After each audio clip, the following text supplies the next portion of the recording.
अस्सलाम वालेकुम रहमतुल्लाहि व बरकातुहू। Welcome back to my channel. मैंने पिछले एक वीडियो में आपको बताया था कि HSC कोर्स जो है वो क्या होता है और HSC स्टैंडर्ड फॉर्म क्या होता है, हेल्थ एंड सेफ्टी एनवायरनमेंट, ये भी मैंने आपको बताया था। साथ में जो है मैंने बहुत ही तफसील के साथ ये भी बताया था कि सेफ्टी जो है, सेफ्टी के स्टैंडर्ड फॉर्म क्या होते हैं, उसके आगे इस्तेमाल कैसे होती है। आई होप उसे आपने याद कर लिया होगा। लेकिन अब जो बात आती है वो है सेफ्टी। सेफ्टी की डिफिनेशन कैसे करनी है आपने, ठीक है। हम इंशाल्लाह चैप्टर नंबर 1 से शुरू करेंगे।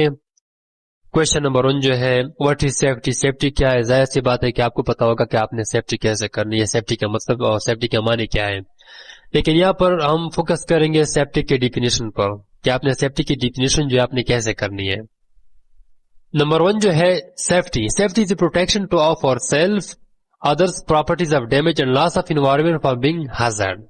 सेफ्टी जो है, सेफ्टी ये खुद की भी प्रोटेक्शन करना पड़ता है, ठीक है, दूसरों का भी करना पड़ता है, प्रॉपर्टी ऑफ डैमेज का भी करना पड़ता है, loss of environment for being hazard का भी करना पड़ता है, ठीक है।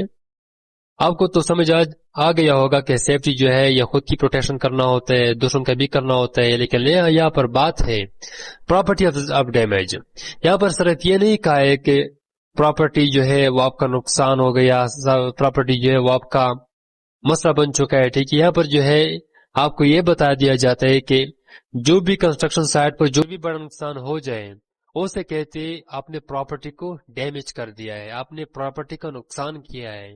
इसे कहते हैं प्रॉपर्टी ऑफ डैमेज।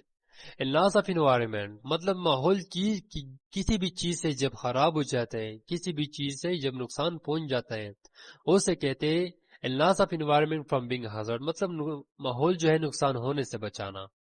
यहाँ पर आप सेकंड डिफिनेशन भी देख सकते हैं, safe your self, others, properties and loss of environment.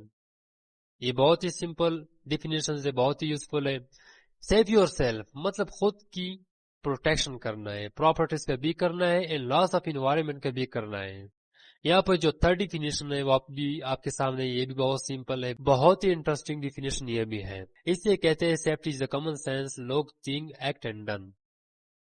Safety जो है, सेफ्टी एक कॉमन सेंस है, पहले काम करने से हम देखना पड़ता है, ठीक है। बाद में जो है थिंक, सोच करना पड़ता है, फिर हमने अमल करना पड़ता है, फिर जो है हमने काम को मुकम्मल करना पड़ता है। तो आई होप आपको इसके बारे में समझ आ चुका होगा। चलो मिलते हैं इंशाल्लाह अगली वीडियो में।